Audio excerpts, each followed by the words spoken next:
Quand on parle d'animé, de manga, on finit forcément, après les manhwas comme Solo Leveling, à passer des donghua, qui sont des animés chinois qui n'ont, pour une bonne partie d'entre eux, pas à rougir par rapport à la concurrence.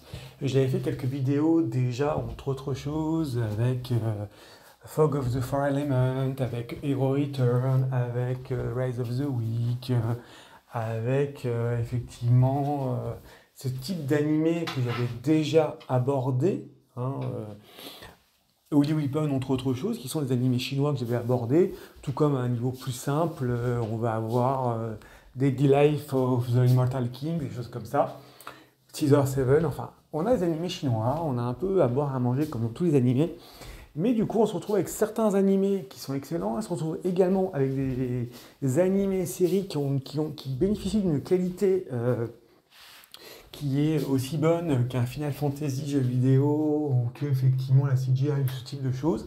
Et c'est encore le cas avec Slay the God, qui est effectivement un donghua de 15 épisodes de 26 minutes, où on a notre protagoniste qui a vu la lumière de Michael quand il était jeune et du coup se trouve bénéficier des pouvoirs de l'archange Michael et va devoir affronter sur Terre des monstres et des humains qui ont le même pouvoir.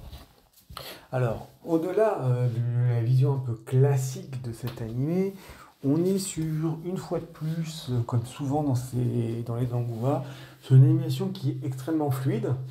Bon, effectivement, il ne faut pas s'attendre à une profondeur de personnage très intéressante, mais effectivement, on est sur une narration qui tient la route, on est sur une fluidité d'action très bonne, avec un effet, effectivement, que quand on voit ces animés, on a l'impression que ça va excessivement vite.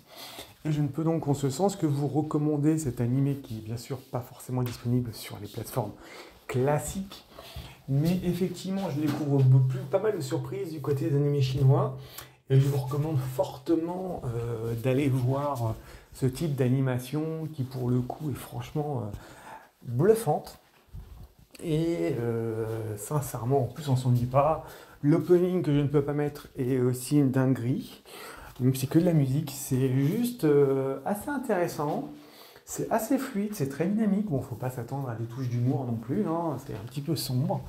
Mais vous êtes sûr de passer un bon moment. Donc n'hésitez pas, si vous l'avez déjà vu, de me faire un petit retour sur ce que vous en avez pensé. Et si vous n'avez pas encore vu, d'aller jeter un œil sur cette animation.